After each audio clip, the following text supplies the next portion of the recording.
नारायण बापराव पानझाडे, मुक्काम पोस्ट मंगरुळ, तालुका मानवत, जिल्हा परभणी। मी या ठिकाणी बाप्पांची माहिती आमचे वामनराव कदम यांनी मला दिली। त्यांनी सांगितलं, पानझाडे तुम्हाला काय अडचणी, तुमच्या मागे जी काही बिमारी बीपीची तुमची, तर तुम्ही कुठले कदम? ही वामनराव कदम मंगरुळचे, तालुका मानवत, जिल्हा परभणी।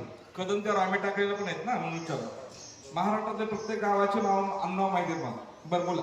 त्यांनी मला सोबत आणलं, पहिल्या गुरुवारी आलो, महाराजांचा आशीर्वाद घेतला, दुसरी पौर्णिमा केली, माझ्या आतापर्यंत 2 पारायण संपले आणि तिसरा पारायणाचा काल तिसरा अध्याय वाचून आलो इकडं। आणि मला 80 पावरची गोळी, मला बीपीची बिमारी 80 पावरची गोळी लागत होती। महाराजांच्या आशीर्वादाने माझी गोळी बनली। आणि दुसरा अनुभव, मला चष्म्याचे वाचता येत नव्हतं चष्मा घातल्याशिवाय, परंतु जेव्हापासून मी पारायण करायलो तेव्हापासून मला चष्म्याची अजिबात गरज लागली नाही।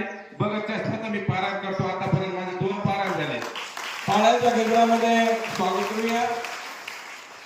आणि माझं तिसरं पारायण चालू आहे, तिसऱ्या पारायणाचा काल तिसरा अध्याय वाचून आलो। एवढं मला आतापर्यंत अनुभव आला। आणि जी माझ्या मागे काही जी साडेसाती राहिलेली, ती महाराजांना एक दिवशी मी फोन केला होता कधी, की महाराजांनी मला सांगितलं की भाऊ, तुला 7 पौर्णिमा करायच्या, तुला तिसऱ्या पौर्णिमापासून फरक पडेल। महाराज, मला जे आतापर्यंत अनुभव आला, असा अनुभव मला महाराष्ट्रात कुठेही आला नाही आणि येणारा नाही। सर्व जी भक्ती आहे ती सर्व माझे बाप्पाच्या चरणी मी नतमस्तक होतो। टाळ्याच्या